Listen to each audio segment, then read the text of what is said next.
로마서 6장 15절에서 23절 말씀 제가 봉독해 올리겠습니다. 그런즉 어찌하리요? 우리가 법 아래 있지 아니하고 은혜 아래 있으니 죄를 지으리요? 그럴 수 없느니라.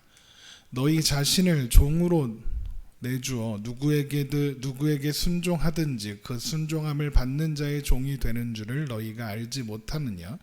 혹은 죄의 종으로 사망에 이르고 혹은 순종의 종으로 의에 이르느니라. 하나님께 감사하리로다. 너희가 본래 죄의 종이더니 너희에게 전하여 준 바 교훈의 본을 마음으로 순종하여 죄로부터 해방되어 의에게 종이 되었느니라. 너희 육신이 연약함으로 내가 사람의 예대로 말하노니 전에 너희가 너희 지체를 부정과 불법에 내주어 불법에 이른 것 같이 이제는 너희 지체를 의에게 종으로 내주어 거룩함에 이르라. 너희가 죄의 종 되었을 때에는 의에 대하여 자유로웠느니라. 너희가 그때에 무슨 열매를 얻었느냐? 이제는 너희가 그 일을 부끄러워하나니 이는 그 마지막이 사망이라. 그러나 이제는 너희가 죄로부터 해방되고 하나님께 종이 되어 거룩함에 이르는 열매를 맺었으니 그 마지막은 영생이라.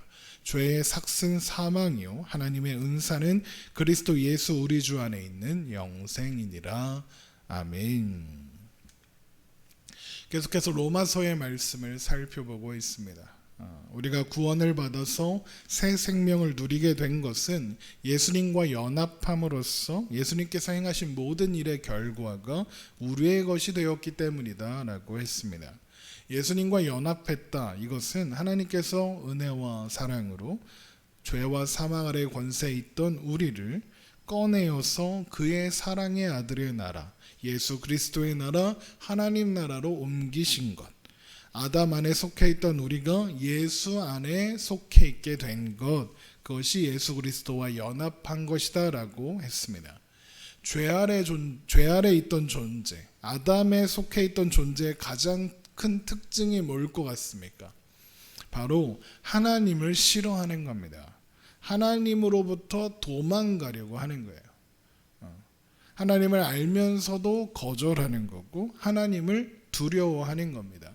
그래서 로마서 초반에 이런 말씀이 있었어요. 로마서 1장 20절에 창세로부터 그의 보이지 아니하는 것들 곧 그의 영원하신 능력과 신성이 그가 만드신 만물에 분명히 보여 알려졌나니 그러므로 그들이 핑계하지 못할지니라.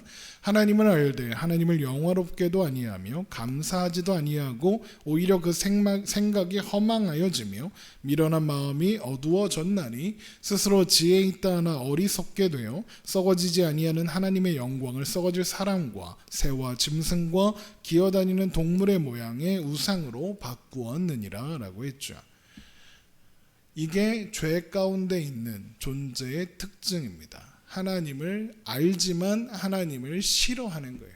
하나님을 두려워하는 거죠.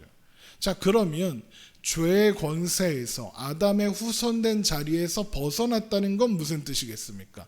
반대겠죠. 바로 하나님을 알고 그런데 하나님을 싫어하는 게 아니라 하나님을 사랑하게 되고 하나님으로부터 도망가는 게 아니라 하나님 안에 어떻게든지 머물고 있고 싶어하는 그런 상태가 되는 거죠. 그런데 어떻게 우리가 하나님을 사랑하고 하나님으로부터 도망가고 싶어하지 않고 그렇게 될 수 있었을까? 내가 아담 안에 속해 있었던, 그래서 나에게는 답이 없었던 존재라는 걸 알게 되고, 그러니까 나를 알게 되고 내 주제를 알게 되고 나니까 너 어떡하지? 나 혼자 아무것도 할 수가 없네? 라는 상태가 되니까 어떻게 합니까? 하나님이 보이고 내가 하나님 안에만 있어야 되는구나. 그런데 하나님이 나를 안 받아주시면 어떡하지? 그런 걱정이 있는데 하나님께서 나를 받아주시고 보니 나의 자격이나 조건이나 또 내가 무언가 한 일과는 상관없이 하나님이 은혜로우신 작정으로 나를 선택하시고 부르셔서 하나님의 자녀를 삼으셨고 하나님을 내가 그래서 아버지라 부르는 존재가 되었고 그래서 우리는 이제 그의 사랑의 아들에 속한 존재로 살아가게 된다는 것 뿐만 아니라 그 사랑은 취소되거나 변경되거나 실패하지 않는다는 것, 그걸 알게 된 거예요. 그러니까 하나님을 알게 되는 거예요. 하나님이 아버지인 줄 알게 되는 거예요. 그래서 하나님으로부터 도망가지 않을 수 있게 되는 거죠. 마치 돌아온 탕자 이야기에서 집 나갔던 둘째 아들이 돌아와서부터는 아버지 집에 어떻게든 머물고 있고 싶어 했거든. 아버지가 나를 사랑하신다는 걸 알고, 나는 그 안에 살고 있었던 걸 알고, 나의 부족함과 미련함과 잘못들에도 불구하고 아버지는 나를 포기하지 않고 사랑하실 것이라는 걸 알아서 이제는 그 안에서 사는 게 가장 행복인 줄 알아서, 그럼에도 불구하고 자신의 못남에도 불구하고 그 안에서 계속 살아가게 되는 것처럼 말입니다. 그래서 우리는 죄와 사망에서 벗어난 자유하게 된 그런 존재이고, 법이 아니라 은혜 아래에 있는 존재인 거예요. 그 일이 어떻게 이루어졌다? 우리가 예수님과 연합하여 이루어졌다 그랬죠. 하나님께서 우리를 예수 안으로 던지신 것이다. 우리가 물에 잠기듯 예수 안에 잠긴 것이다 라고 했어요. 그게 우리가 예수 그리스도와 연합하여 세례를 받았다라는 말의 의미라고 했죠. 우리가 예수님 안으로 기어 들어간 게 아니라 예수님이 우리를 안아주셨습니다. 하나님께서 우리를 그 안으로 던져주셨죠. 예수님께서 오셔서 우리를 품으시고 죽으시고 부활하시고 영광 받으심으로써 이제 우리는 그분의 운명과 같은 운명이 되는 거예요. 그래서 구원과 또 영생을 선물로 받게 되는 거죠. 우리는 그렇게 하나님의 크신 은혜와 예수 그리스도로 말미암아 구원을 받았어요. 그런데 하나님의 그 상태, 구원받아서 이제 집에 돌아온 상태로 그냥 내버려 두시느냐? 그렇지 않다라고 했죠. 어떻게 합니까? 새 생명 안에서 살아가게 하신다 했습니다. 그래서 로마서 6장 4절에 그러므로 우리가 그의 죽으심과 합하여 세례를 받음으로 그와 함께 장사되었나니 이는 아버지의 영광으로 말미암아 그리스도를 죽은 자 가운데서 살리신과 같이 우리로 또한 새 생명 가운데서 어떻게 행하게 하려 하심이라 했습니다. 무슨 뜻입니까? 우리로 새 생명 가운데서 살아가게 하려 하심이라 라는 뜻이라고 했죠.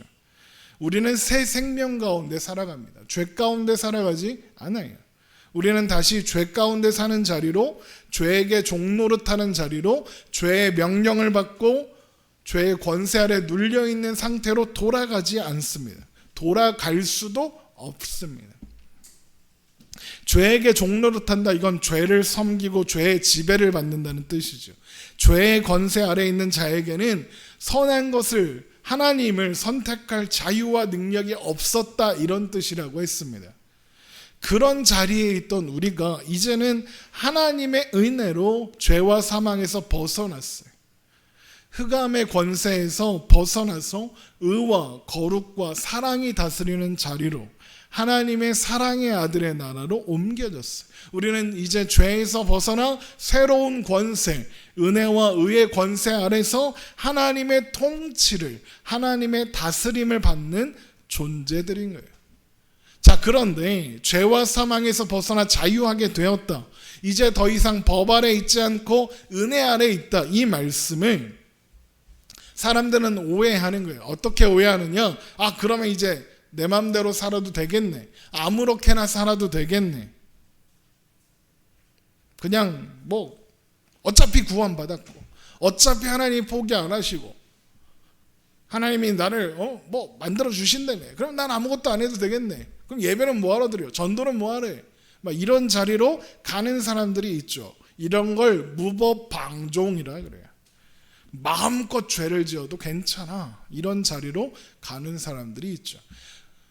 하나님께서 은혜로 우리를 구원하셨다, 그 은혜를 포기하지 않는단 말은 마음대로 죄를 지어도 된다는 뜻이 아니라, 이제 우리가 더 죄를 짓는다 해도 하나님의 사랑에서 버림받지 않는다는 뜻이지, 그러니까 이제 마음대로 살아라는 뜻이 아니에요. 그래서 베드로는 바울이 증거한 복음을 오해한, 무식한 사람들이, 굳세지 못한 사람들이 무법한 자가 되어서 미혹해야 한다, 그런 미혹에 빠지지 말아라 라고 이야기하기도 해요. 베드로후서 3장 15절부터 봅니다. 또 우리 주의 오래 참으심이 구원이 될 줄로 여기라. 우리 사랑하는 형제 바울도 그 받은 지혜대로 너희에게 이같이 썼고 그 모든 편지에도 이런 일에 관하여 말하였으되 그 중에 알기 어려운 것이 더러 있으니 무식한 자들과 굳세지 못한 자들이 다른 성경과 같이 그것도 억지로 풀다가 스스로 어떻게 해요? 멸망에 이르느니라. 그러므로 사랑하는 자들아 너희가 이것을 미리 알았은즉 무법한 자들의 미혹에 이끌려 너희가 굳센 데서 떨어질까 삼가라. 그러면서 뭐라고 그러냐? 오직 우리 주 곧 구주 예수 그리스도의 은혜와 그를 아는 지식에서 자라가라. 영광이 이제와 영원한 날까지 그에게 있을지어다. 보세요. 우리는 은혜로 구원을 받았습니다. 그렇다고 해서 그러니까 이제는 아무래도 상관없다, 아무렇게나 살아도 괜찮다, 이런 의미가 아니라는 거예요. 바울도 지금 그런 이야기를 해요. 로마서 6장 15절 그런즉 어찌하리요 우리가 법 아래 있지 아니하고 은혜 아래 있으니 죄를 지으리요 그럴 수 없느니라.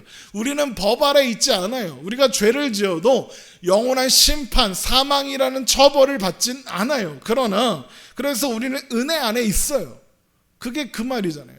우리가 예를 들어서 내가 누구를 죽여도 하나님한테 버림받지 않아요.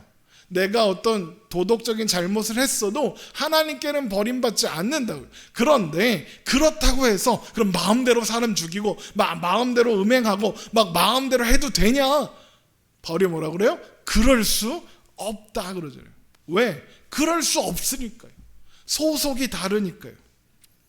그 슬기로운 깜방생활이라는 드라마가 있어요. 옛날 드라마는 그것도 벌써 옛날 드라마가 됐네요. 요즘엔 슬기로운 의사생활이 나오니까. 그 드라마에 보면 김재혁이란 야구 선수가 여동생이 성폭행을 당하려는 걸 구하려고 그 범인을 때려서 중상을 입혀가지고 감옥에 가는 그런 이야기가 드라마인데, 드라마 리뷰하는 시간 아니니까. 그래서 그 드라마 중간쯤에 보면 똘만이라는, 이게 제가 비속어를 쓰는 게 아니라 극 중에 이름이 똘만이에요. 이 똘만이라는 애가 나오는데 얘는 자기 보스한테, 자기 형님한테 무조건적인 충성을 바치는 애예요. 그런데 얘의 보스가 김재혁을 싫어하는 거예요. 그래서 얘의 보스가 똘만이를 시켜서 김재혁을 막 죽이려고 막 그래요. 그런데 이 똘만이가 김재혁 선수가 있는 그 감방으로 오게 된 거예요. 그런데 이 똘만이는 다른 사람 말은 안 들어요. 자기 보스 말만 들어요. 자기 형님 말만 듣는다고요. 그래서 틈이 나면 김재혁을 죽이려고 그래요. 그러니까 그게 문제가 되고 김재혁도 힘들고 막 이럴 거 아닙니까? 그래갖고 막 감옥에서 고민을 하는 거예요. 김재혁을 보호를 해야 되는데 이 똘마니를 어떻게 해야 되나, 딴 데로 보내야 되나, 어떻게 해야 되나 막 이러고 있는데 이 김재혁이라는 사람이 똘마니를 만나게 해달라고 요청을 해요. 그래서 만나게 해줬더니 가서 그래요. 대사가 이래요. 너 내 포수해라 그래요. 이제 감옥에서 야구 연습을 하는데 포수가 없으니까 이제 불편하잖아. 그러니까 이제 너 포수해라 이래갖고 스카웃을 하는 거죠. 그리고 나서 여러 가지 과정이 있는데 그때부터 어떻게 되냐면 이 똘마니의 형님이 김재혁이 되는 거예요. 그러니까 그때부터는 김재혁 말만 듣는 거예요. 똘마니가 그 깡패 형님의 말만 듣다가 이제 야구 선수의 말만 듣는 상태로 바뀐 거죠. 다른 사람이 뭐라고 해도 못 듣는 척하고 있고 아무 반응도 안 하다가 이제 이 형님이 김재혁이가 얘기하면 왜 형님 이러면서 막 해요. 심지어 전의 보스, 전의 형님이 막 협박해요. 너 이씨 어떻게 배신을 때리고 걔를 이렇게 할 수 있어? 막 협박하고 때리고 막 죽이려고 위협해도 안 들어요. 왜? 내 형님은 김재혁이니까. 그렇게 바뀌는 거예요. 보스가 바뀌고 소속이 바뀌니까 충성하는 대상이 아예 바뀌어. 그런 이야기죠. 그런 것처럼 우리도 은혜 아래 있어요. 은혜가 우리의 왕이고 우리 보스예요. 우리 대장이 우리 형님이에요. 우리 아버지예요. 우리에게 은혜를 주시는 하나님이 우리의 왕이시고 대장이고 우리 아버지세요. 그러니까 우리가 순종하고 충성해야 될 대상이 누구밖에 없어요? 하나님밖에 없어요. 우리는 하나님이 왕이신 나라에 속해 있는 거예요. 그래서 우리는 더 이상 죄에게 순종할 수 없는 거죠. 16절이 그 얘기예요. 로마서 6장 16절 너희 자신을 종으로 내주어 누구에게 순종하든지 그 순종함을 받는 자의 종이 되는 줄 너희가 알지 못하느냐. 혹은 죄의 종으로 사망에 이르고 혹은 순종의 종으로 의에 이르느니라. 둘 중에 하나만 할 수 있다는 거예요. 죄의 종이거나 의의 종이거나 둘 중에 하나여야 한다는 거예요.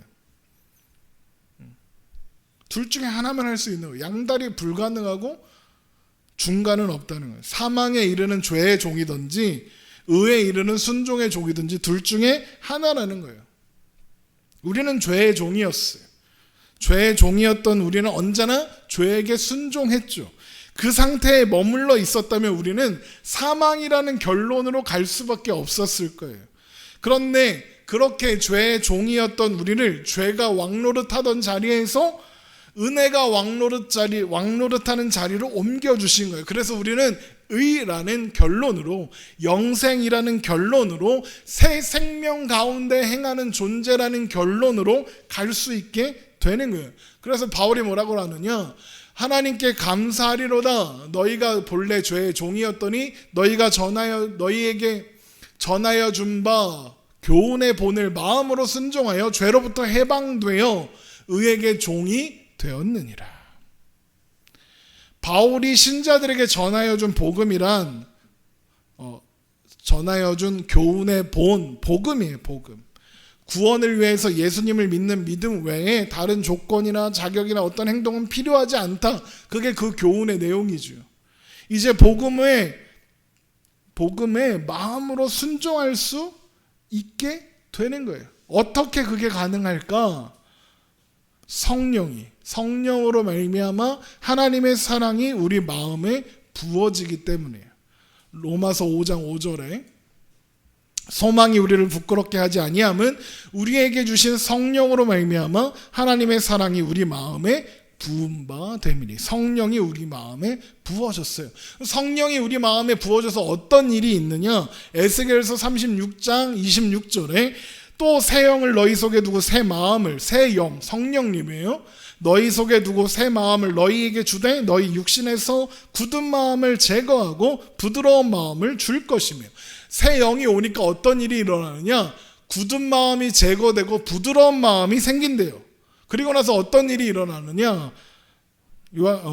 에스겔서 36장 27절 또 내 영을 너희 속에 두어 성령이 임하시면 너희로 내 율례를 행하게 하리니. 내 율례가 뭐예요? 하나님의 뜻을 행하게 하리니 너희가 내 규례를 지켜 행할지니라. 하나님께서 하나님의 백성들의 굳은 마음을 성령님을 보내셔서 하나님의 사랑을 그 마음에 부으셨더니 어떻게 돼요? 하나님의 부드러운 마음이 되고, 그리고 하나님의 율례를 행하게 되고, 하나님의 뜻을 따라 행하게 되고, 하나님을 사랑하게 되더라. 이것이 우리가 죄에서 해방되어 의의 종이 될 수 있었던 이유인 거죠.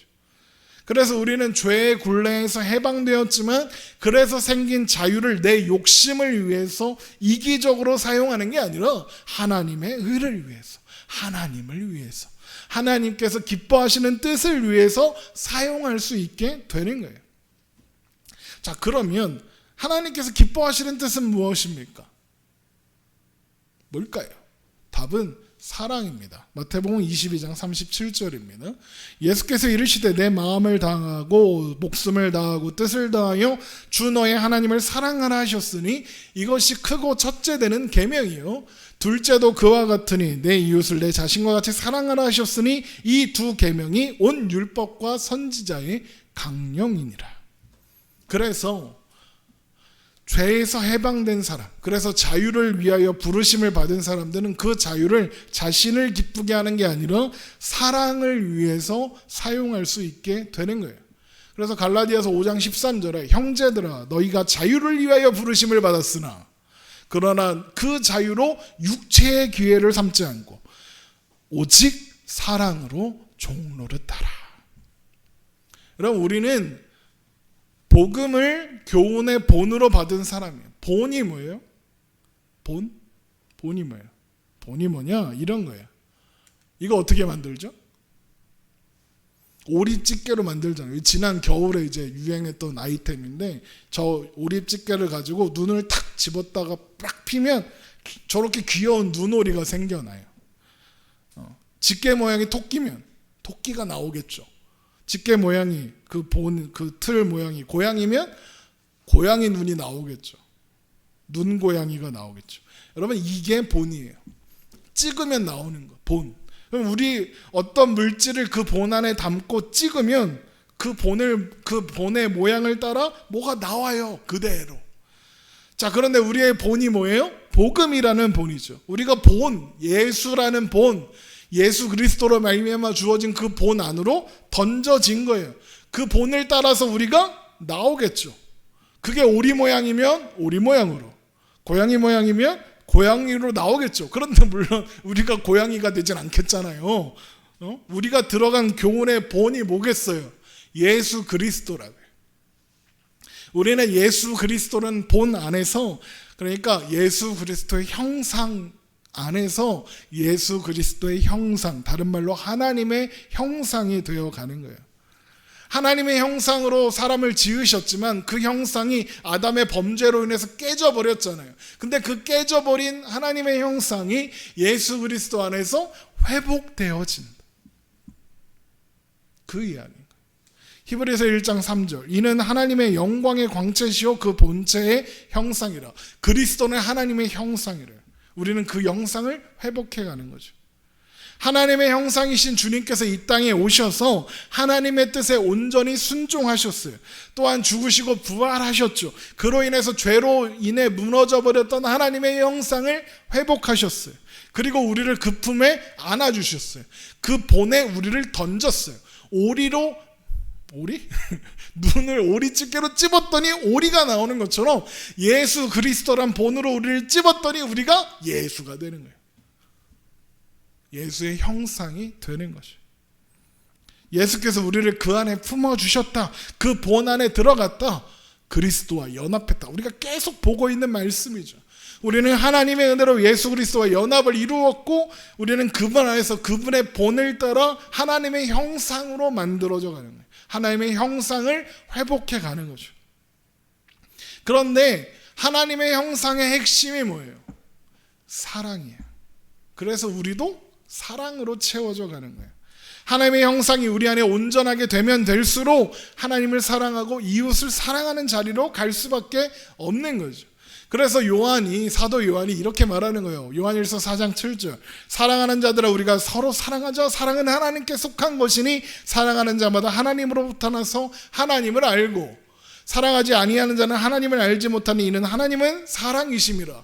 하나님의 사랑이 우리에게 이렇게 나타난 바 되었으니 하나님이 자기의 독생자를 세상에 보내심은 그로 말미암아 우리를 살리려 하심이라.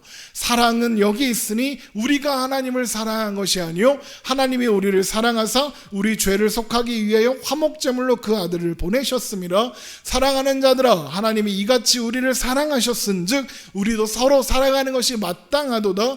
어느 때다 하나님을 본 사람이 없으되 만일 우리가 서로 사랑하면 하나님이 우리 안에 거하시고 그의 사랑이 우리 안에 온전히 이루시느니라. 보세요. 예수 그리스도란 본, 복음이라는 교훈의 본에 우리가 던져졌더니 뭐가 돼서 나왔어요? 하나님의 형상을 회복해서 나오는, 예수 그리스도를 회복하고 나오는 거예요. 그랬더니 사람들이 우리를 보고 어떻게 봐요? 누굴 봐요? 하나님을 봐요. 사람들이 우리를 통해서 하나님을 본다고. 하나님을 본 사람이 없는데 우리가 서로 사랑하면 어떻게 되냐? 하나님이 우리 안에 거셔서 우리를 통해서 하나님을 사람들이 보게 된다. 이걸 날마다 확인하면 할수록, 그래서 그것이 우리의 삶에 누리기 시작되면 될수록 우리는 예전의 방식, 죄에 순종하고 불법에 순종하는 자리로 갈 수 없고 오히려 어디로 가느냐? 거룩함에 이르는 방향으로 가게 되는 거예요. 그래서 로마서 6장 19절, 너희 육신이 연약함으로 내가 사람의 예대로 말하노니 전에 너희가 너희 지체를 부정과 불법에 내주어 불법에 이른 것 같이 이제는 너희 지체를 의에게 종으로 내주어 거룩함에 이르라. 그런데 말씀을 듣다 보면 자꾸 이게 종이 노예라는 뜻이거든요. 이런 표현이 자꾸 나오니까 오해를 하는 사람들이 있어요. 뭘 오해하냐? 노예는 약간 굴복하고 내 뜻과 내 의지와는 상관없이 복종하고 충성하고 아무 생각도 안 하고 시키는 대로만 하고 주인은 종의 생사여탈권을 가지고 있고 자기 마음대로 휘두르고 탄압하고 막 괴롭히고 이런 이미지가 사실 노예라는 단어 속에 있잖아요. 그래서 사실 노예라는 개념은 신자와 우리와 하나님 사이의 관계를 100% 제대로 설명하는 그런 표현이라고 할 수는 없어요. 그런데 그래서 바울도 뭐라고 하냐면 내가 노예라는 개념을 가지고 이것을 설명하는 게 참 속상하다. 내가 그럼 이거 가지고 완벽한 설명이 안 되는데 그래도 이걸 가지고 설명하는 건 이게 그래도 그나마 가장 잘 설명하는 거라서 그래. 그걸 뭐라고 표현하냐면 너희 육신이 연약하기 때문에 그래. 그래서 내가 사람의 예대로 말하노니 그러는 거예요. 이게 왜 이런 표현을 쓰는 거냐면 당시에 로마의 사람들은 둘 중에 하나예요. 뭐예요? 노예 아니면 자유인이에요. 물론 자유인 중에 귀족도 있고 왕족도 있고 막 하겠지만 노예 아니면 자유인 둘 중에 하나예요. 모든 자유인들은 노예 한 명씩은 다 있었어요. 그러니까 이 교회 신자들도 둘 중 하나겠죠. 노예 아니면 주인이겠죠. 그러니까 로마 사회에서 살아가고 있는 사람들에게 노예 제도는 실생활이었던 거예요. 그래서 노예라는 표현은 바울이 지금 로마 교회에 설명하려는 내용, 은혜로 말미암아 죄의 영역에서 의의 영역으로 주인이 바뀌었다. 이게 무슨 의미인지, 이쪽 주인에서 이쪽 주인으로 넘어갔다는 게 무슨 의미인지 가장 쉽게 설명할 수 있는 개념인 거죠. 그래서 이걸 부득불 사용하여 설명한다. 바울이 굳이 그런 말을 하는 거예요. 어쨌든 바울은 신자들이 이전의 주인, 죄의 종이었을 때는 의에 대하여 자유로웠다. 무슨 말이에요? 의의 말을 듣지 않았다. 이렇게 이야기해요. 로마서 6장 20절 너희가 죄의 종이 되었을 때는 의에 대하여 자유로웠느니라. 의에 대하여 자유로웠다는 게 무슨 뜻이에요? 죄의 종일 때는 의에 관심도 없었다. 말도 안 들었다. 이런 얘기인 거죠. 그러니까 아까 얘기했던 거예요. 죄의 종이기도 하면서 의의 종이기도 할 수가 없다는 거예요. 죄의 종이면 죄의 말만 듣고 의의 종이면 의의 말만 듣는 거예요. 죄의 종 아래 있을 때는 의의 명령을 받지 않았어요. 그 명령을 따를 이유도 없었고 따르고 싶어도 따를 수가 없었어요. 왜? 주인이 의가 아니고 죄니까. 같은 논리로 우리가 의의 종이라면 그러면 이제는 우리는 죄에서 자유롭겠죠.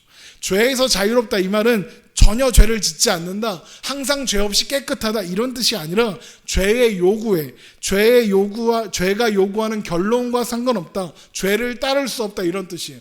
죄가 뭘 요구한다고 했어요? 하나님을 두려워하고 하나님을 싫어하는 자리로 가는 거라고 했죠. 그런데 우리는 그리로 갈 수 있다 없다? 못 간다 그랬잖아요. 그래서 이걸 어떻게 바울이 설명하냐? 열매라는 표현을 가지고 설명해요. 죄의 열매는 사망인데 죄로부터 해방되어서 하나님의 종이 된 의의 종, 은혜의 종이 된 이후에는 어떤 열매를 맺느냐? 거룩함에 이르는 열매, 영생이라는 열매를 맺는다 그래요. 로마서 6장 21절 너희가 그때 무슨 열매를 얻었느냐? 이제는 너희가 그 일을 부끄러워하나니 이는 그 마지막이 사망입니다. 죄의 종일 땐 사망이라는 열매를 얻었죠. 그런데 이제 어떻게 됩니까? 그러나 이제는 너희가 죄로부터 해방되고 하나님께 종이 되어 거룩함에 이르는 열매를 맺었으니 그 마지막은 영생이라. 그런데 이걸 보고 이제 어디로 가냐면 봐요. 거룩함에 이르는 열매를 맺었으니.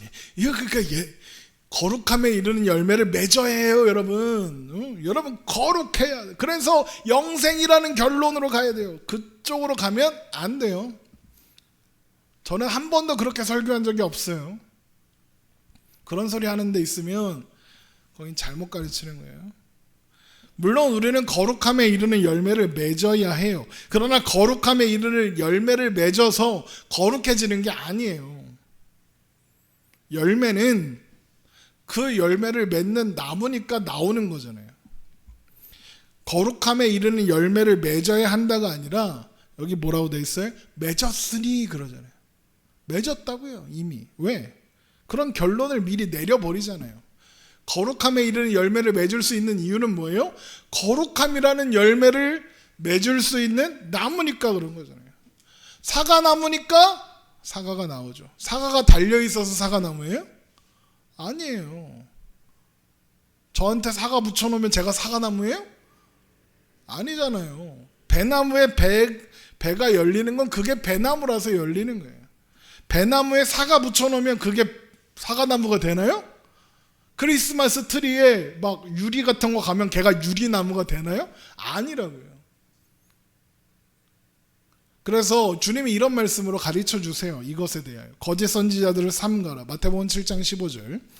거짓 선지자들을 삼가라. 양의 옷을 입고 너희에게 나아오나 속에는 노략질하는 일이라.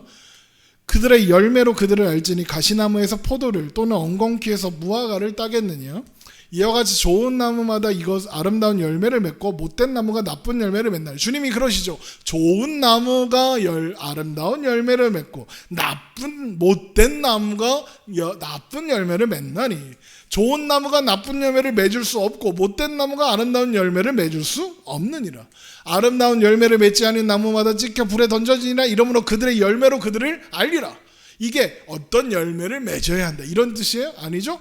나무가 지금 비교하고 있는 게 뭐예요? 아름다운 나무, 못된 나무를 비교하고 있잖아요.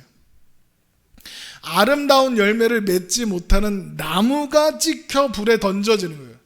아름다운 열매가 없는 나무가 아니라 아름다운 열매를 맺는 좋은 나무가 먼저지 아름다운 열매를 맺어야 한다, 그걸 치렁치렁 달고 있어야 한다, 이게 아니에요.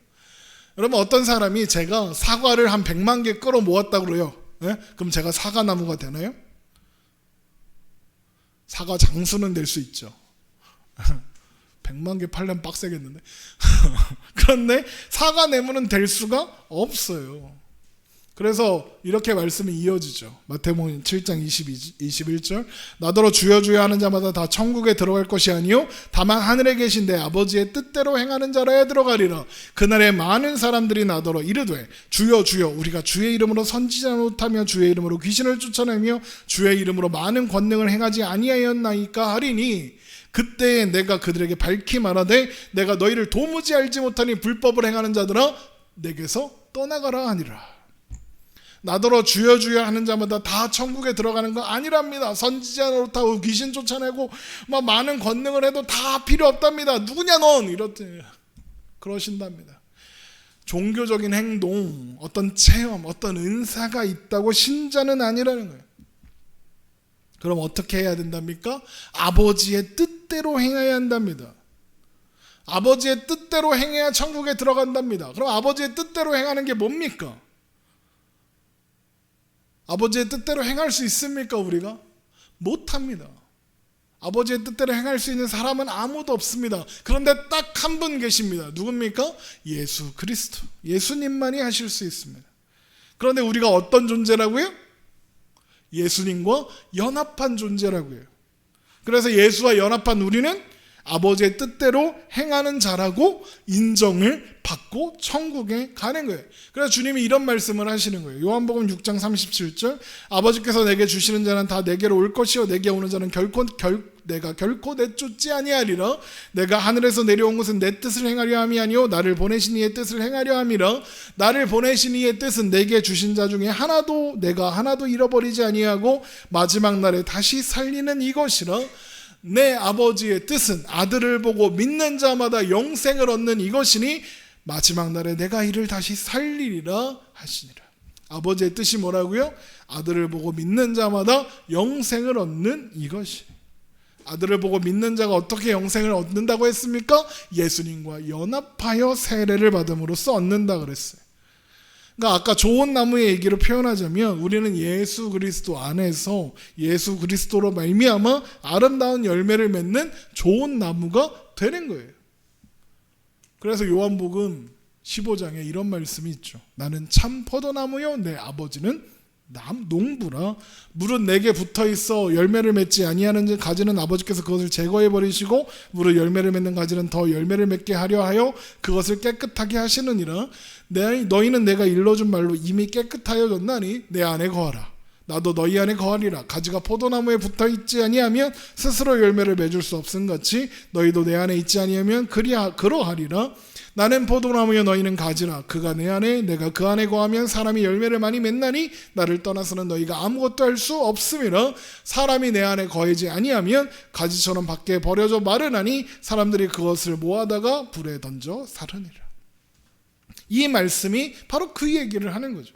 우리는 포도나무 되시는 주님에 붙어있는 가지, 그에게 붙어 있음으로써 우리는 열매를 많이 맺을 수 있어. 그 얘기예요.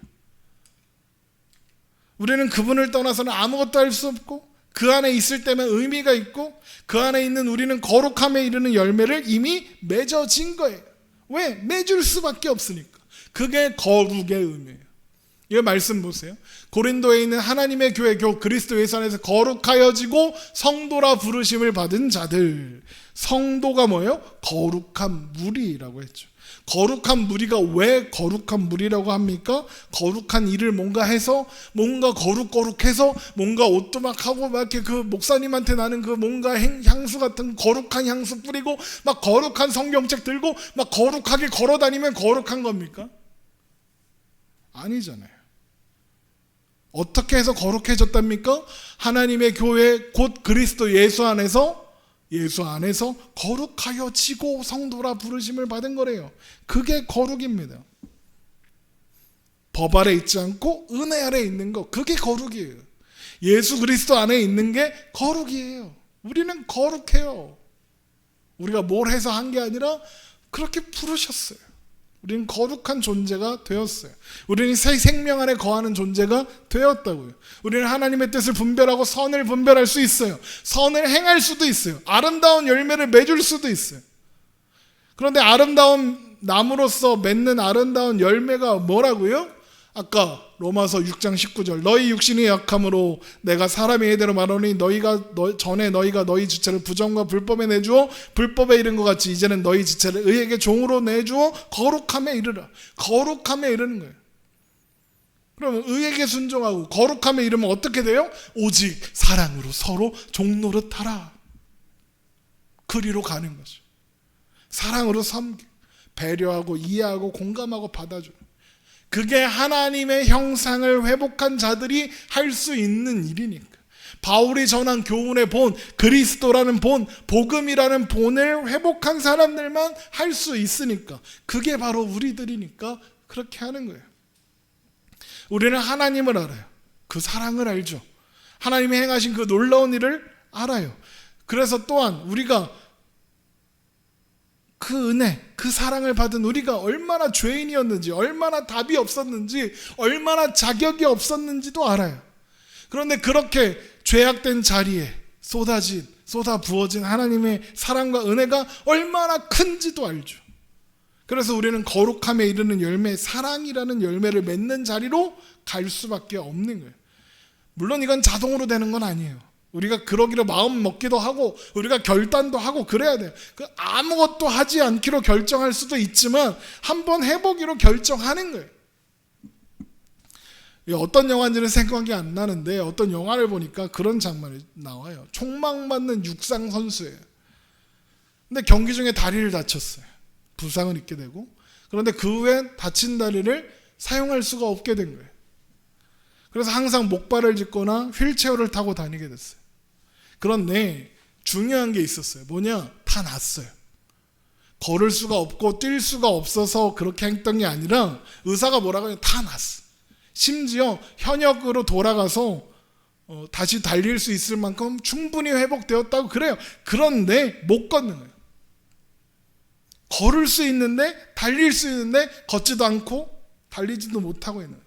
자, 그런데 이 사람이 어느 날 병원에서 누군가를 보게 돼요. 누구냐면 다리를 다친 어린아이가 재활을 하는 장면을 보게 돼요. 근데 그 아이가 재활을 하는데 심하게 다쳤는지 못 걸어. 자꾸 넘어지고 또 넘어지고, 그런데도 자꾸 걸으려고 애를 쓰고 하는 모습을 보게 돼요. 이렇게 그 사람을 보고 있으니까 간호사가 와서 그러는 거예요. 아유, 제가 저 아이는 아무리 재활을 잘해도 온전하게 걸을 수는 없고 아마 평생 다리를 절게 될 거예요. 그나마라도 걸으려면 저렇게 재활을 해야 돼요. 그러는. 아이는 그걸 아는지 모르는지 죽어라 넘어지는데 다시 일어나서 또 한 걸음 내딛는 거예요.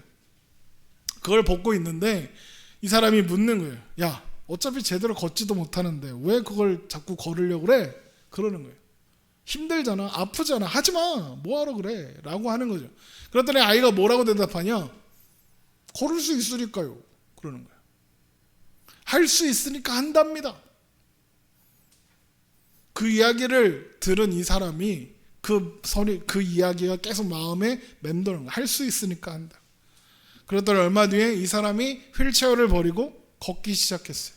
그러다가 어느 날 현역으로 복귀해서 신기록까지 세워요. 신기록을 세운 그 육상 선수 앞에 기자들이 와서 물어요. 어떻게 부상을 극복하고 신기록까지 세울 수 있었습니까? 라고 물어요. 그랬더니 이 사람이 뭐라고 대답하냐? 달릴 수 있으니까요. 라고 대답했어요. 여러분, 우리가 거룩함에 이르는 열매, 사랑이라는 열매를 맺을 수 있다. 그 말도 이런 겁니다. 아무것도 하지 않기로 하면 걸을 수 있는데 걷지 않는 것과 같다고요. 달릴 수 있는데 달리지 않는 것, 그거 똑같은 거예요. 은혜가 찾아왔고 우리를 죄에 순종할 수밖에 없었던 이전과는 전혀 다른 자리로 옮겨다 놓으셨어요. 우리는 이제 의에 순종하고 생명에 순종하고 하나님께 순종할 수 있어요. 그러니까 하면 돼요. 걸을 수 있어서 걷는 데잖아요. 할 수 있으니까 하면 돼요. 당연히 처음부터 잘할 수 있을 건 아니에요. 걸을 수 있어서 걷는다는 그 아이도 계속 넘어졌잖아요. 달릴 수 있어서 달린다는 그도 다시 걷기 시작했을 때는 그동안 오랫동안 다리를 안 썼으니까 자꾸 넘어지고 비틀비틀 거렸어요. 아이가 걸음마하듯 한 걸음 한 걸음 내딛다가 어느 날 걷고 어느 날 뛰게 된 거예요. 그런데 걷기로 하는 자리에 가야죠. 휠체어에 앉아있으면 아무것도 일어나지 않잖아요. 아까 그 육상선수였던 사람의 그 아내가 이제 막 걷기 시작한 남편한테 와서 이래요. 뭐라 그러냐? 계속 그렇게 휠체어에 앉아 있었으면 휠체어를 뒤집어 버렸을 거예요. 우리가 계속 걸을 수 있는데, 열매 맺을 수 있는데 아무것도 하지 않고 가만히 있으면 하나님이 어떻게 하실까요? 기꺼이 휠체어를 뒤집어 버리시겠죠. 우리를 사랑할 수 있는 자리로, 열매 맺을 수 있는 자리로 자꾸만 데려가시겠죠. 자꾸 기회를 주시겠죠. 해보라고. 죄에서 벗어날 힘이 없었던 우리가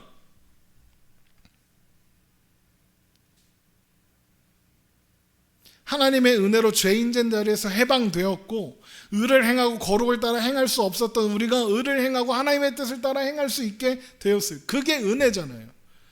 할 수 있게 되었으니 하라는 거예요. 한 걸음 내딛어 보라는 거예요.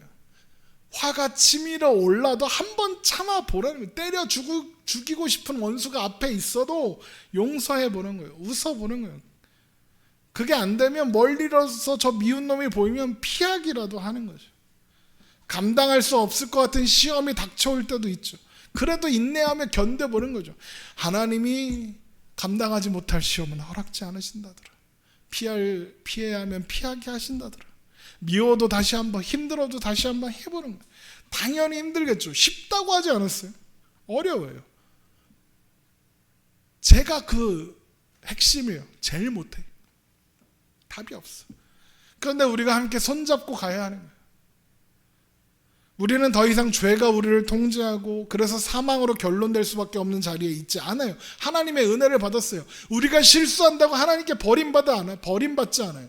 하나님 눈치 보고 살지 않아도 돼요. 하나님 우리를 사랑하시니까요. 하나님 우리를 끝까지 붙잡고 계실 거니까요. 그러니까 그 안에서 하면 돼요. 하다가 실수할까봐, 하다가 잘못될까봐 걱정할 필요가 없다고요. 그리스도 예수 우리 주님 안에 있는 영생을 받았어요. 하나님이 왕이자 주님이신 예수님께 우리는 영광을 받았어요. 하나님과 우리는 예수님과 안에서 연합했어요. 그래서 바울이 뭐라고 결론을 짓느냐? 죄의 삭스는 사망이요, 하나님의 은혜는 그리스도 예수 안에 있는, 우리 주 안에 있는 영생이니라. 죄의 삭스는 사망인데 하나님의 은사는 그리스도 예수 우리 주 안에 있는 영생이래요. 그러면 삭시 뭐예요? 값이에요. 값. 뭔가 해서 버는 거예요. 그렇죠? 죄에 속해 있던 인간이 자꾸 열심히 일을 해서 뭘 벌어요? 사망을 벌어요. 사망을 자꾸 사요. 자꾸 구입해요. 사망을 자꾸 적립해요. 이렇게 적금 쌓듯이 사망을 적립해 가는 거예요. 그런데 하나님 안에 있는 사람은 삭시 아니죠. 하나님의 은사죠. 삭스를 받는 게 아니라 은사를 받는 데죠. 은사가 뭐냐? 은혜의 선물이란 뜻이. 은사는 값없이 주시는 선물이에요. 우리가 안 사요. 우리가 안 샀어요. 우리가 뭘 해서 은혜를 선물로 사지 않았어요. 그런데 주셨어요. 하나님이 그리스도에서 우리 안에 있는 영생을 우리에게 은사로 주셨어요. 그래서 은사 그러면 뭐 대단한 능력과 뭐 치유를 하고 막 방언을 하고 막 이런 거 생각하는데 그런 게 아니라 은사는 하나님 은혜 안에 사는 사람이다. 내가 실수해도 끝나지 않는다.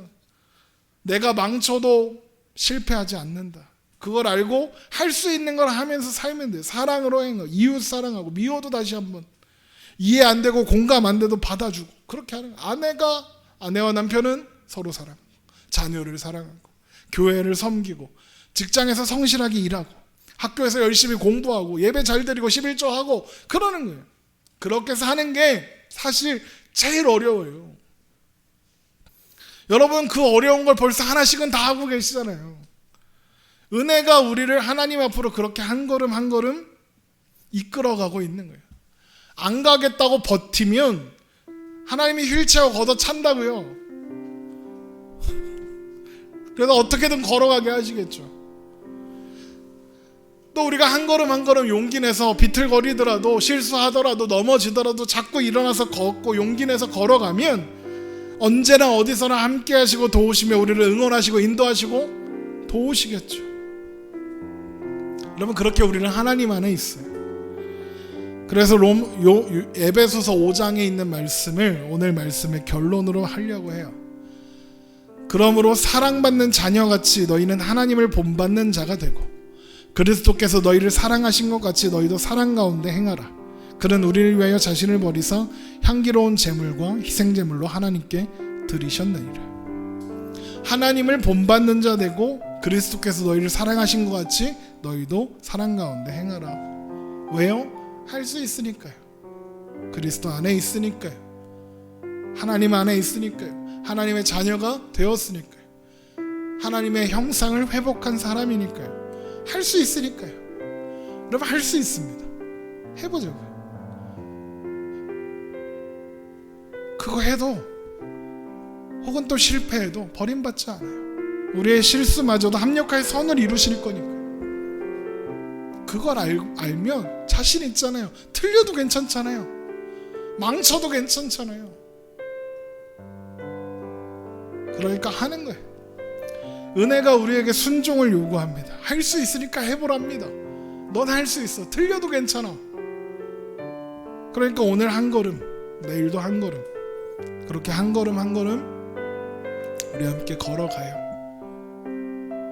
기도하겠습니다.